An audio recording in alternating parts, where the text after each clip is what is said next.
Dashan clear to te hin zawain chi bai vek ule tunchuma hian Pathian Fakna hla thlan na hun kan ron mang le dona tintuna hian Khawzawl khwa a kan nom meka tintuna kan din na lai hi sub headquarters YMA field Khawzawl ani a helai hmuna hian Mizoram Indigenous Games sangni somni pali nei mek ani a chumi pual chuanin hla thlan na hun kan ron mang dona clear to ten a top thlenga min lo thlir pui turin kan han som cheu ani ole tuna chuan Mizoram Indigenous Games sangni somni pali puala Pathian Fakna hla thlan na hun kan mante hi lo thlir hawang u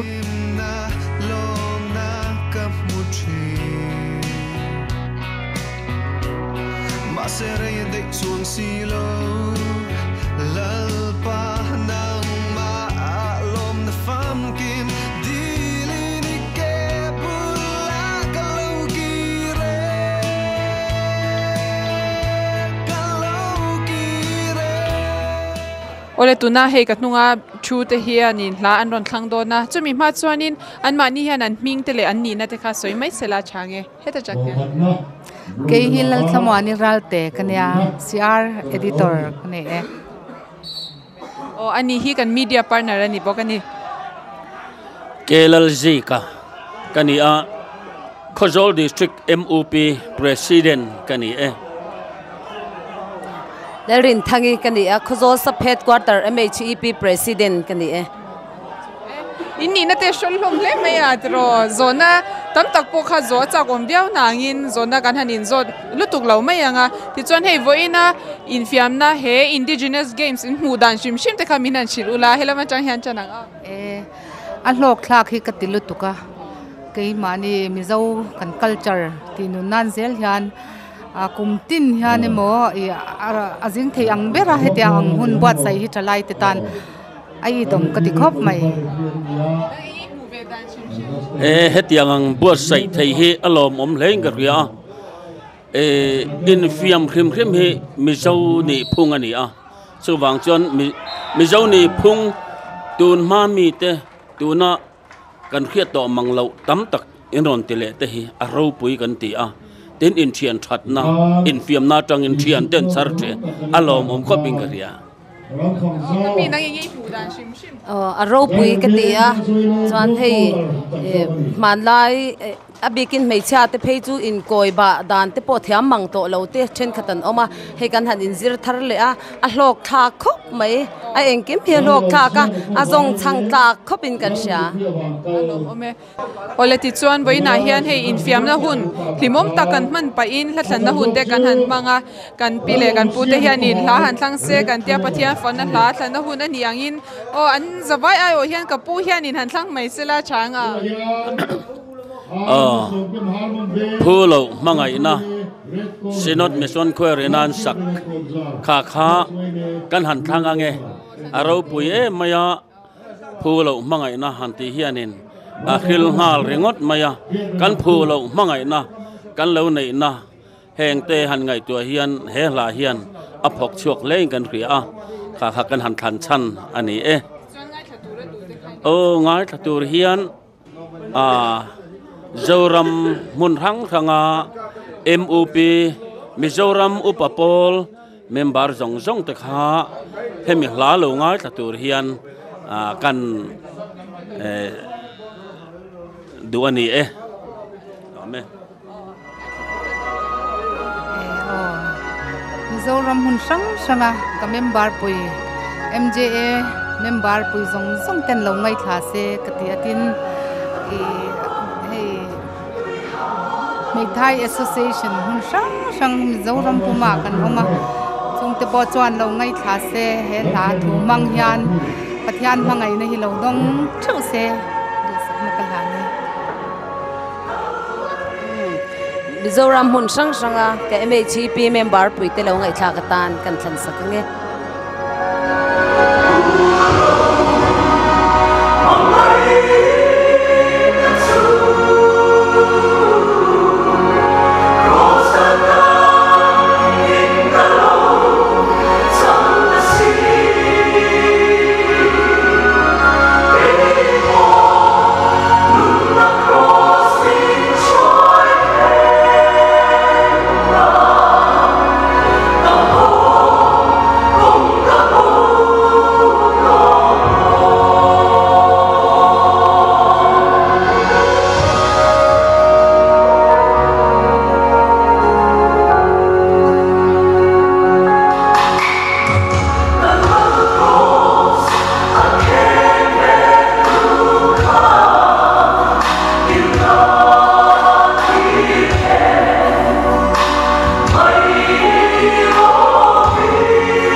le tuna kabula chu te hi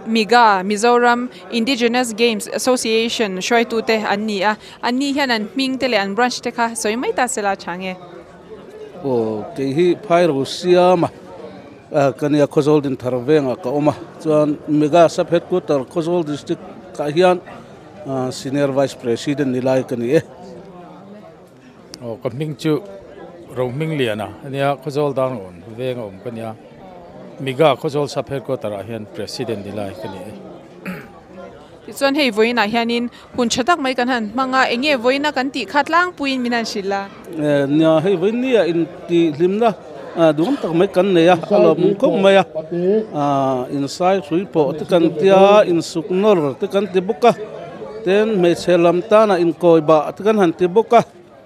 chutiangin ngani in suknor te o kan han ti buka o in ar pathai hi kan la ti chi alo voini bi ka tan chuan kan da mga naktuk lama kan ti tura kan ngai ni ani ta chara o ni atan naktu ka hian zo man chu kan tu mani ti chuan hei voina la thlan na hun te kan han nei pa in la thlan kha hanin chom ta mai ta ula kan president hian han thlang ta sela tro o Pathian Fakna lai du ber khan thlang la o Mizoram sinot khoirina Pathian mel tian sakha kan thlang me Pathian hi har sat na le mang an kan to lai po kan in ma na ani chuwang chuan Pathian min hmang ani ro pui e maya Pathian mel ti chu kan thlang ani kan miga sub headquarter koi tu le executive zong te kan thlan sakanga tin Khawzawl mi pui tele mun thanga mizo infiam na ngai na tu tele kum sang ni soma dai ta in service training kan nei pui te kan thlan sakange ongai chatura du te Mizoram chu le pona he la lo du ve tu zong te lo nga thakatang kan thlan sakange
ole tuna kabula chute hi miga shoi tu te anni a voina hian he an boy hle maya ama sain an ming le anni na te kha minan shil sela change ke hi ch ko tin lala kania meka hian vice president kania electric van branch a om kania electric van branch a kwan secretary changlai me kan bokani ke silaram din heta kania mega Khawzawl district a hian general secretary kani chuan Khawzawl din thar branch me branch a ka oma kan branch a secretary kani hey printer tenen laptop tenen hian in ni de urup maya he hi voina enge in ti ber kha sha them ta hian program sang te tin eng in fiam na chi sang kan na ya fixture vel te boi pui nga ya chung vel a chuan an boi ve khop ma he kan secretary phei chu thing pui po in man meu lo ani angak dai se la chu tiang khop chuan a boi ni in mi te lo kham vek to lo mo kham lo we he lok thla kan ti khop mai di ke le mi ka tang du ni na he tiang mizo in fiam na tun ma kan pi le pu te online tanga an lo nei thang thar tam takena kan riat to lo te enga kan an ti thar le thei te hi alom in lok thlak kan ti le ni ti chuan hei voina hla thlan na hun te kan han hmanga in hla du ber kha in pani in chom khan han thlang ta ula eng hlange Pathian Fakna hlai in thlanang le Jonathan lian na inasak ka thlang sual lo ti kha kan thlang nge thlan chan te ne a hla hi ka du em a chuan asanung ka ti boka satu hianin a thu hi ka du chan em chu ni mai mun rang amiga district roi tu tenan lo ngai thla ka tan an sanga chun headquarters lampanga kan roi tu te le hela lo du ve tu zong te tan an thlang nge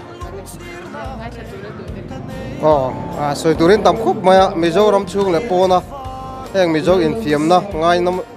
tu zong tang khan kan thlang ni ta sela ten kan roi tu hun dang district dang mi te ho tan te po hon kan thlan sakange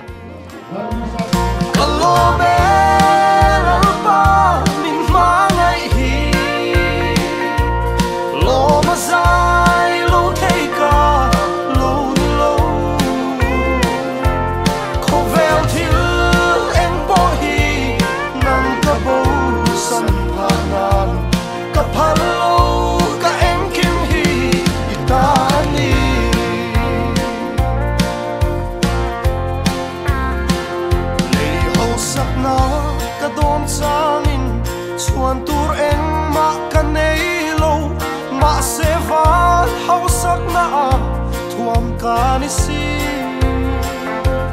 he khovel sum le pai in alei thei lo chung rila thamwan na lal pan min petri kalome lal pa min ma ngai hi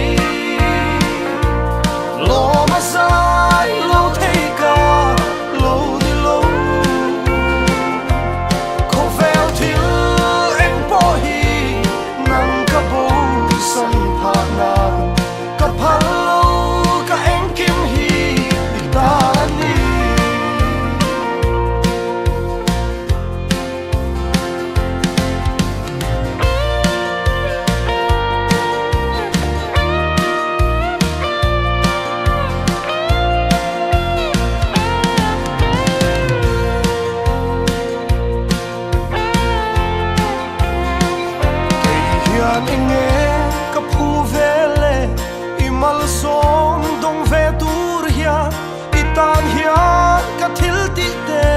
atle masin hetiang em hian mo min mangai mai le o isu ka thang che hi ka thang sual lo allo me lal pa min mangai hi lo ma sai lo thei ka lo ni lo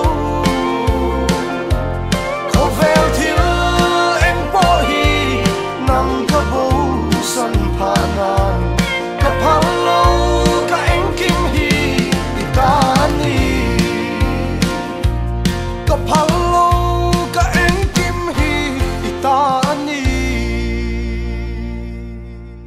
ole tuna kabula ding te hi miga shoi tu te annia anni hianin an ming te len ni na te khalo soi ma sa sela change ki ar vanal mona kania executive member kania mega hi founder kani ve chu amengin kalam Arnold Schwarzenegger kania mega general headquarter and vice president kani organ founder hi zona ka han zot te ang he founder ini na angin engtiang in ye he mi hi in lo shat chwa dan le I founder ini na anga iril ruwa om shim shim kha founder han te mera he mi ke ma ni Mizoram Mizo kan pi pu te in firm na he mi promoting an tum ber ania asan chu thalai te hian kan threto lo lu tu ka in buan te in sugnor te tiang sang sang hi chu chu tu na hian in kan founder kan mu chwal lim chuan engani Khawzawl district belang lekpo kan cover manglawa mor tura chuan district pum pui deu tho kan cover tai lawm khatia chuta he Khawzawl ate garon kala min an min lut sak ema amalo chu kan tum tak jok chu number 1 a chuan kan mizo mi pui te man lai kan pi pu te in fiam na choi la ran ta mar chu khami pelama kan tum jok chu ke mani mizo in fiam na entina in sugnor te in bon te Mizoram mainilo varante pela India ram pum pui po ho pa promote hi kanril ronia amar zo vane tlak takin hi dun da santen ministry central ministry lamin min tu puya funding lampang te miron ti puya kan trang ho hi lomom khatilu tuka achan chu ke mani chakna mega chakna chon ti ro la ni lawa achan chu national level la Nakina chu entina he sumo te po Japan nge ni infiam na ni ta an promote khovelin kan theta chung tiang che chon kan in sugnor ta kan in bon te po hi khovela takina chu national games polan thea kan vane pe olympic a pon thlang me the chen hu no mo kan thelo ka kan dream jok chu ni kalam lu to chuan in hei Serchhip district ta kan lo ti to ta a tin voina hianin Khawzawl district ta kan ti le ta a I lo chuak a infiam mi te lo chuak a hianin inlung te a oem oi khop mai maro chu hian mi pui hian lut zol thei lang chuan a bultan na nia kan la lut zel thura chuan kangai nakin zela chuan kan la lut mang chu ka mai se ne chuan in hei du da shantenen in han chang kop ta ni a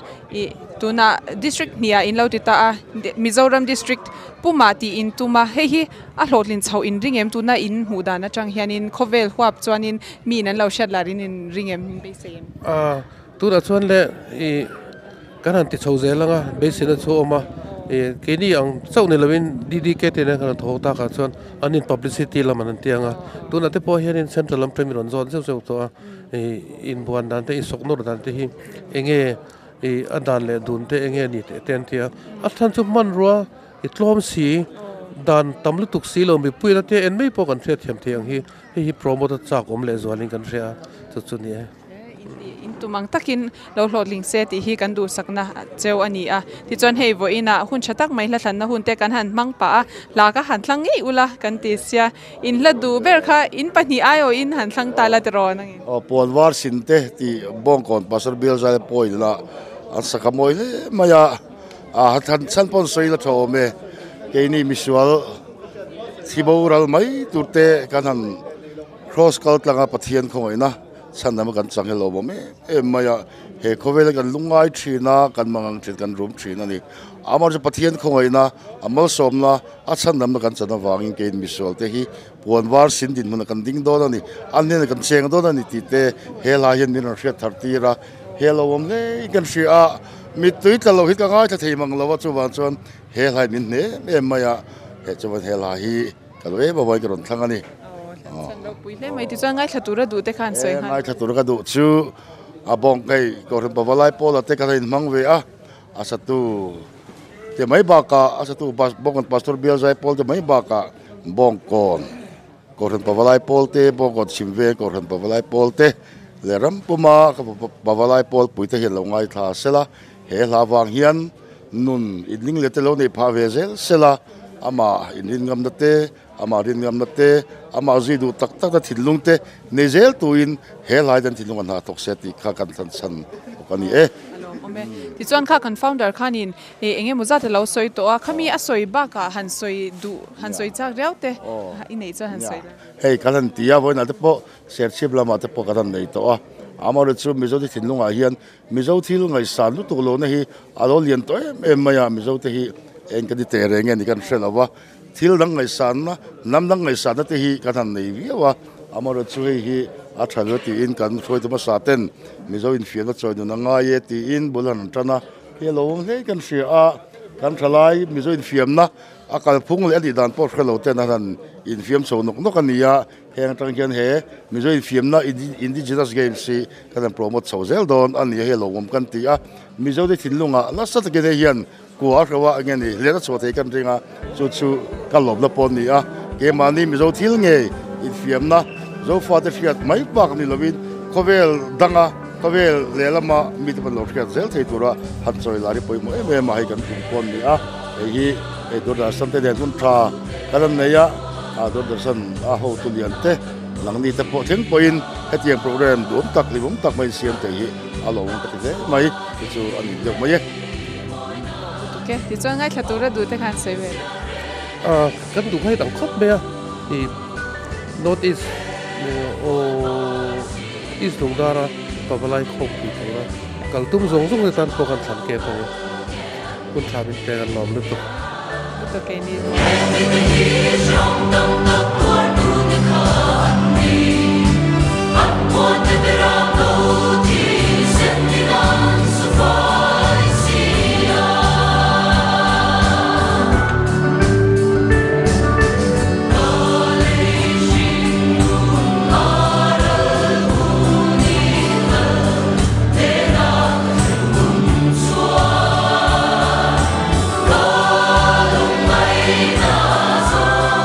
Some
ole tuna kabula ding hi miga shoi tu te jinga mi ani a ani hian ming le ni na te kha han soi mai ta sela change o ke hi silal ni loma kania Khawzawl din tharveng kania miga Khawzawl district a hian executive member in ga mekani hei voina kan mu angin sub headquarters YMA field Khawzawla kan han nei me kan ni a kan indigenous games te ingi mu dan shim khamin han shila ti ro chuak te hi a cha toki ni sha em an cha tokem nia kan han rela kan a hun te chop chil boxia district chunga sub headquarters YMA huam chunga hi chuan information ngan pe chuak veka maro chu mizo in fiam na te hi alo thiang reng to a kan ril ru kha amang ang renga branch ruai tu te hna na po hian enge motia tel thei turin report hanti satlia lo dewa tlema asoma hanin som de ute po kha hanti ram tur ten kan han nge na maro chu ti chung chuanin kan thla kha phang ani dik taka soi chuan amaro chu in bu khun te tel thei turin report hun te kan han tia kan be se ai tam an ron tel tuna hian mo kan rin ai tam an ron tela category tina hian in fiam timayang in ti siak tham enge moza dan ron telvek maya in suknor ani mo in buan ani mo in sai hrui po ni se kan be se ai tam ron telvek tuna hian mo kan lom khop mai ti chuanin enge voina in ti ber kha ilo buaiem a buai dela o kan buai ang renga kha registration te kha kanan ti chop le boka enge mozat khuala tanga local te kha le khochunga po nimin lamaron in buk ve man lote kanan ti chop boka judge turati kan niamaro chu helaya kan assistant secretary a buaya wangin kei khan khilai kha kan lo chang ta deuh topa ti chuan helaya fixture lo siam te le fixture siam sa helam du darsan lama le kan official lama te a sarten na pek tur lo siam char kha wainia kan na deuh ber chani ha don le mai ha chol na ni performin hlate han thlangi la ti ro hei Pathian Fakna la thlan na huna ni angin ila du ber kha ing hlange niang le han thlang la o maru ati te ko ki hla isu tel ve ti kha kan lo thlang ange thlan chan chu karil ruwa hian he hla ka hriat tira tanga lo om reng chu ring tu mizo Christian ten kan in en na tha ka tia hei a hla hianin chaklo na te lungai na te mangan na te engpo harsat mangan na kan to lai poin ring tu te hne na chon isu hi atel ve renga chu chuan min thlamuan thina ni ti kha he hla hian karil ruwa min hriat tira chu he hla hian tu te pon ngai thla se an thin lunga thlamuan na mangan na ni mo harsat na chi sang na dam lo na te lungai na te lo thlen poin isu hi kan zinga tel ve kan bula tel ve keima hian tel ve ni ti he hla hian men ko muin ka ria chu ka thlan chan ani thlan chan te poro pui hle mai ti chuan ngai thatura du te khai nei chan ne hei voinia Mizoram Indigenous Games competition kan buat saina rontel zong te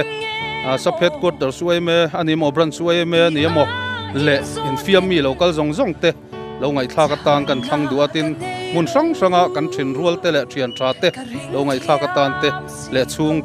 chung le khat zong te lo ngai thla ka tan thlang ange ka thin lum ril hia chan seng lo so na adong chin ma se ka chang thiam lo eng vang in nge mo ti a in so tin chan na ka nei lo ka ring thiam si lo mi fel so ba te na meu po shil fia na ang pelo ador na chan te asya ti lo ma se hey ro asya lal pan asya pui si hey yang min khamwan kata na to krenge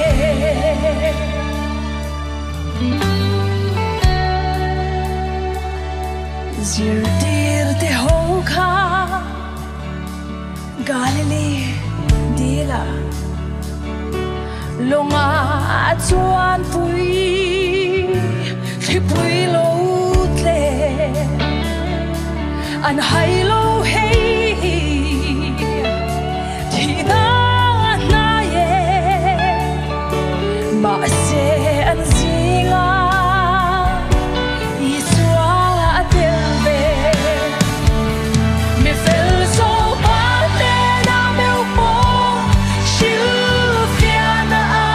de lo a torna chan de sha ti ro ma se hey ro sha la pan sha pui si hey hian min khawan ka ta na to renge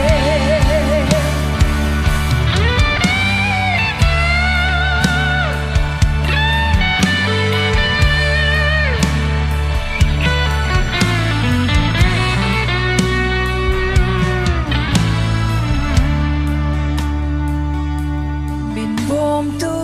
liane ban chia ang mai hian eng wange ti in ka in so chi zo bayang in mo lal pa ka so lo hi to ke lal pa i del ve mi fel so pa te na meu po shil fiana de lo a torna chan te sha ti ro ma se hey ro sha lal pan sha pui si hey hian min khamwan ka ta na to renge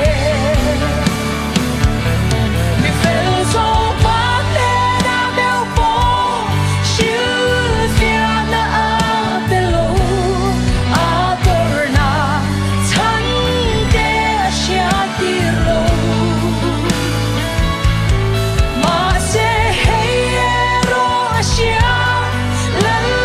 pan sha pui si hey hian min khamwan ka ta na to renge ma se hey ro sha lal pan sha pui si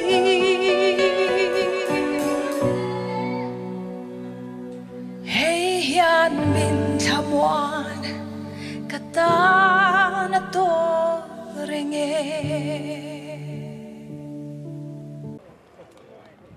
ole tuna ka bulading te hi harmon branch achanga local ten nia ani hian hei infiam na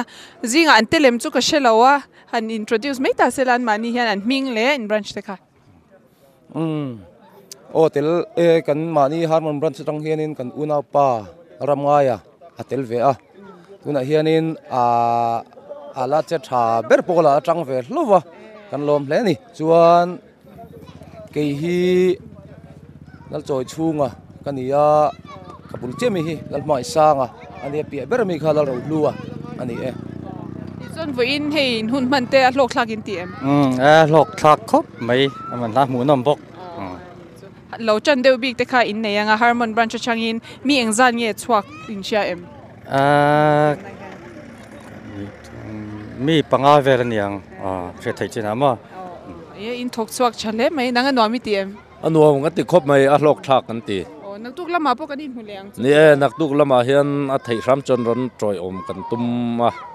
champion ngai po kan tum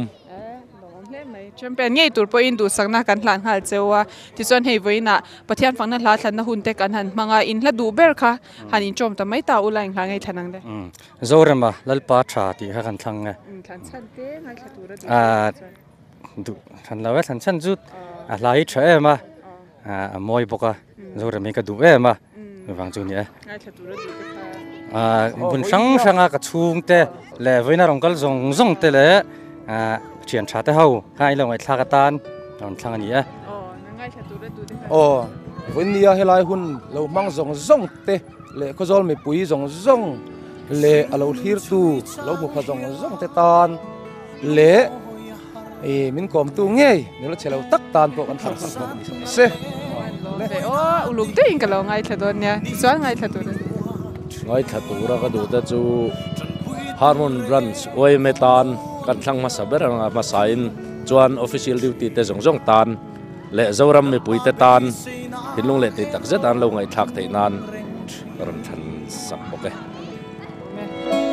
katalan pa tra ani o katana tra ani ka kong te tluangi lang lo ma se hey hi ka shereng min nen kol tri min mangai tu ani ke katan hian lalpa atra ani ilam hoi nang ngai tu i hoi sanga hilova i mukti trin i ngai sak zia i ti sak an soi tri ke be sei tu reng nei lo hi lalpa ilam ka hoi nang ma chau ani kan be sei mei en chu kata lalpa tra ani o kata na tra ani ka kong te tluangi lang lo ma se hey hi ka shereng min nen kol tri min mangai tu ani ke katan hian lalpa atra ani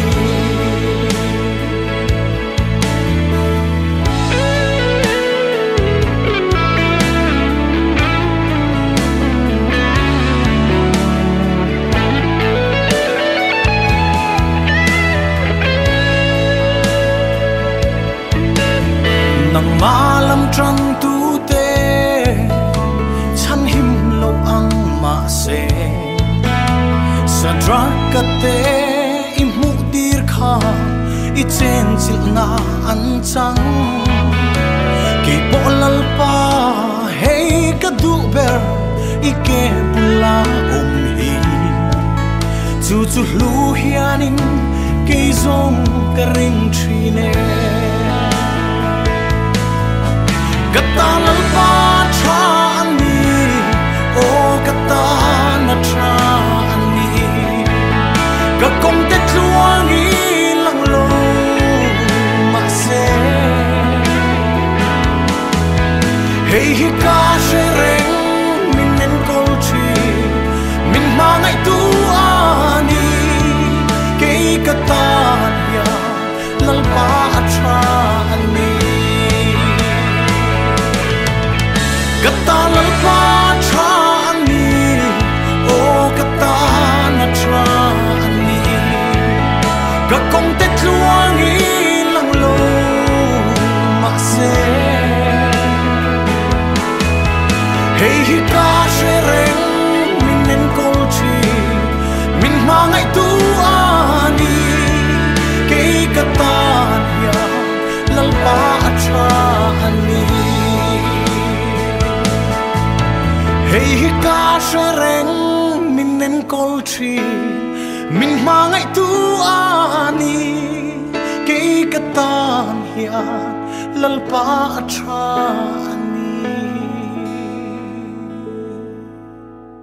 ole tuna kabula ding hi lel biak zwala bizeta ania ani hi hei ho tum deu to ania kan han potsat le sha ma ani hian na brunch meeting khamina shisela change Khawzawl lungwar branch kan ni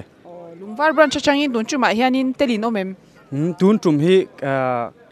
ei zona sang te wangin tel thai kan omlo kan nil ri ni ani chu tel thei om lovin ain tu shim mai lo chang tina ni mo boina kan ha tho ban vel en turun karung kal ngal chu vati chave o mu no mi tiem mu nom khop mai tel ve cha ke cha khop mai anti le huna de chonin tel tum to la ta la tro e ka tel nge tong Chan voin atangin ilo in buat sai char charanga tiro na kumlama te po an buat sai le ni chuanin tel thei tura te po han ngai ta ila ti chuan hei voin na he games kan man pa hianin Pathian Fakna hla thlan na hun te kan han manga la du ber kha thlang la kan tia eng la ge thanang le super trio in dai vero anti kha alo thlang nge ring tu nun hi anuam tur ngot ang kan ngai thina ring tu nun hi anuam jok jok lawa chuwang chuan adai ngam te tan ani ring tu nun hi chu te chu ka than chan ani mai ti chuan ngai thatura du te khai nei chu min lo mer sia tu zong zong tele abi takin kan ule ka patan ka pa hilal huzuala nia kanu hilal khoi e hi Mual pau na lam chua pui so van pasal cha di kong ani nuam turani ring laula mani la murani so moi na ao thom re in long tu me mo to an to go mi sing fa pa kong zo ani e sing mun ve yarin dai ve ro le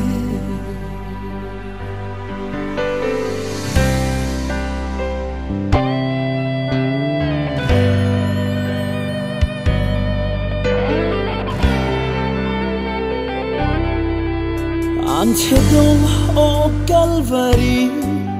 thi na cross samuel hova Karao shuai nan changa ken be a om to te chu ko velaka ti shani na om to di sadana nung lovin lalda na puerto akhano cross kong zo i ta na ro adai zela karava lo manmuin nunala kumanula pona lang chong puso van pasal chade kong gali moturani ring lola manira la murani soy moi la al tobrein long to mela boto an to go missing for pa kung so an be shin yamin da ve ro le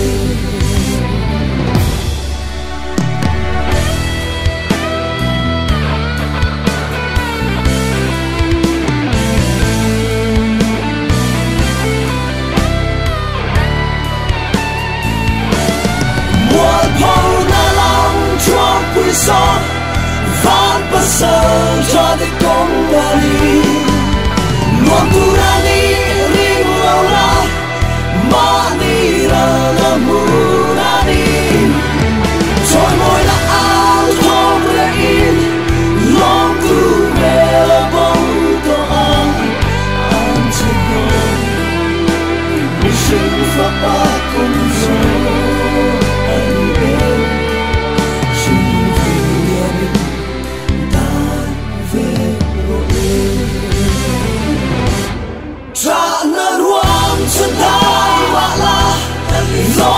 Tuina karimua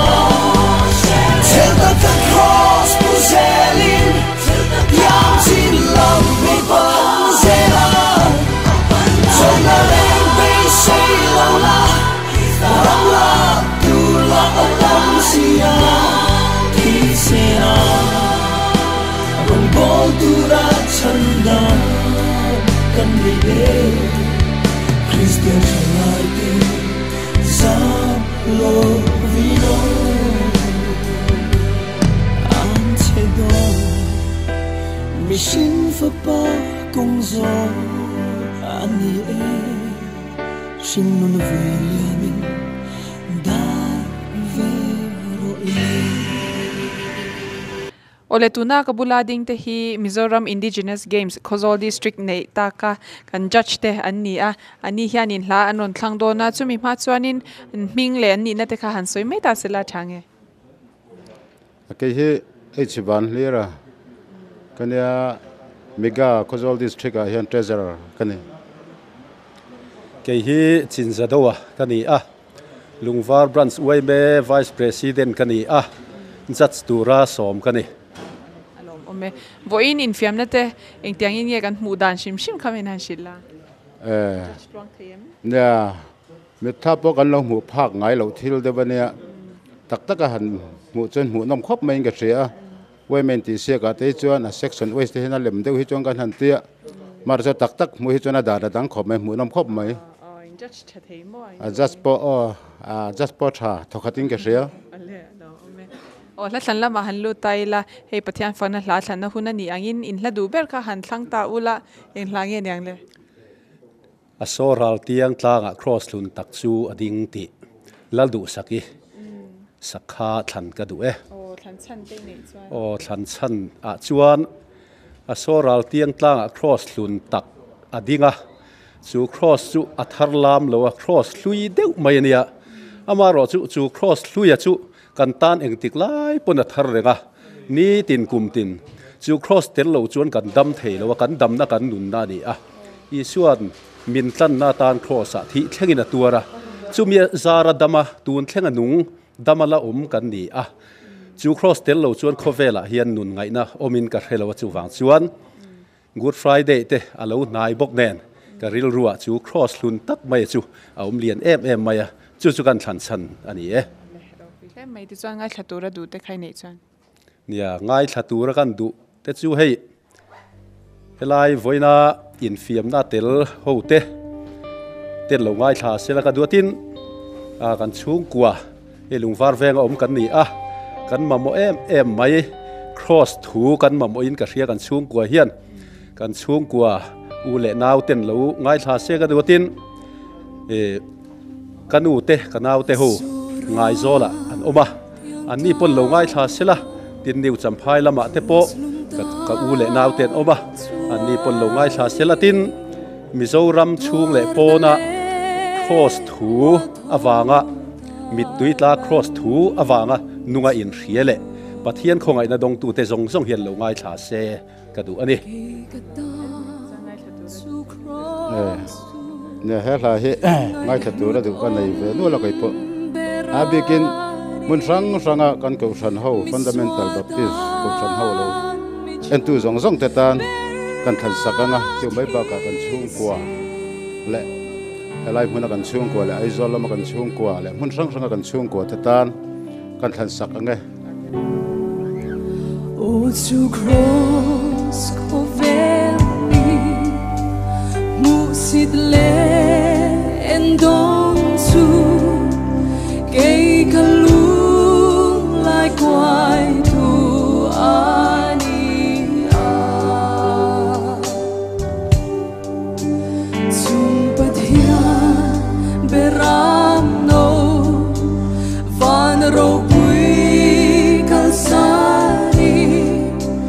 calvary tanga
Olekati zongkha tunchumatana Mizoram Indigenous Games sangni somni pali puala Pathian Fakna la thlanna hun kan man ho theite chu aloni le tareng maya kadim fiami te kan shwai tu tenen hun lim om tak mai hun hlokhlak tak mai kan manga in lama kan program te milo thlir sak tu te chunga po lom thu kan soi ngal boka kan program te milo hlut saka milo thlir sak zel turin kan han som hal bok cheu ani tin keini hi antiklai po soma sponsor theireng kan ni a som du kan omani chuan he number 9436354464 a hian SMS in mo WhatsApp in somna te inon sia manga keini kan ron bozui to mai don ania ole khati zong khani le phot se thlir tu te in chunga lom thu kan soye